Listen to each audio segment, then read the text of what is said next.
I wouldn't assume that everyone here knows me, because some people have come up to me and said, like, oh, is this your first time here, or are you just visiting? And then I'm like, no. I'm Katrina Glenn. I've been going to this church since I was born, basically. I was baptized here, had my confirmation here, so it's about 19 years. And my grandparents were here when the church was founded, so I'm third generation. I've done a lot of work for the church in the Southwest Conference, and I'm a Peace Studies and Sociology major at Chapman University. My name is Chris Brown, and I work in the tech room during the studio on Sundays at 11 o'clock at SCUCC. And I love every waking moment of it.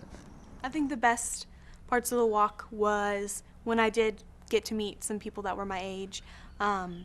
Like in Lawrence, when I got to stay with the college students, that was part of my favorite part. I think also bonding with all the walkers and the crew and my grandpa, the RV driver. The biggest challenge for me personally was probably being the youngest walker. I missed my friends a lot, and even though I had 2 members of my family, I was used to being around like my entire family. I got lonely and missed my friends, and sometimes felt like people were afraid of me in a way because I'm so young and don't really have that sort of traditional look. Like I dye my hair and I have this and a tattoo, and people, especially the older generation that goes to church, sometimes we're uncomfortable. There is a stereotype about church itself that is keeping younger people away. It's either not hip enough. It's a lot of times I think that it's out of touch.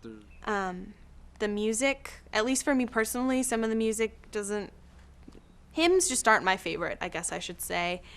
And it just seemed like there often weren't places for the youth, that if someone came, saw there was no youth, and then actually stayed, that there wasn't like really anywhere that they could go and like really fit in and express their faith in however that is. You are up against pop culture. If the church is Pepsi, pop culture is Coke. And those two are competing with each other. Some people were just uncomfortable because of my age. And they weren't comfortable asking me those same questions that they asked. I noticed them asking the other walkers, like, what does this mean for you? And they'd ask me sort of more general questions, and I didn't feel like I was getting connected with. And especially when I'd walk into churches and was the only person my age, it was like I didn't have a community in a place where I didn't know anyone, and so that was tough. Getting the youth involved is something that's going to be extremely important, and it's something that cannot be given up on. It is something that you will struggle through and struggle through and struggle through, and you cannot give up on it. You cannot lax on it one bit. Kids will know if you're serious from the moment they engage you. I think that it's really important to involve the youth in the planning stages. I remember Howie talked about this, like letting them plan part of it, because the older generation wanted sort of the young people to have their traditions and say, like, here, be involved, but do it our way. And we often don't really want to do it their way. We have our own ideas. Jimi Hendrix being played in the studio a couple days ago. My girlfriend's brother is one of the biggest Jimi Hendrix freaks of all time. And showing stuff like that. I heard the band playing Imagine earlier before the studio started. I mean, stuff like that with the Sacred Grounds and the jazz in the studio and Renegade Cinema and even that Mind, Body, and Spirit, stuff like that.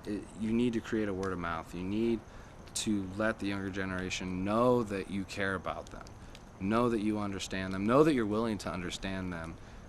And you can't try. You have to genuinely do it. Kids are much smarter than we think, and they know BS when they see it. Except for when it comes to advertising, but I haven't gotten to that yet because the adults are the same way. If you half-ass your approach in anything with kids, they're going to see it, and they're either going to attack it or they're going to give up on it. And you're gonna lose them. Catherine Hart's has been great, and you, Eric, of course.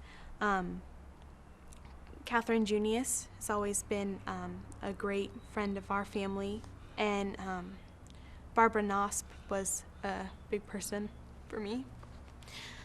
A lot of people, and I'm sorry if I forget you right now, but the whole church community as a whole has been a great place for me personally. I keep coming back because every time I leave, I feel inspired and encouraged to go out and do good things, and don't lose that, because otherwise I probably wouldn't come back.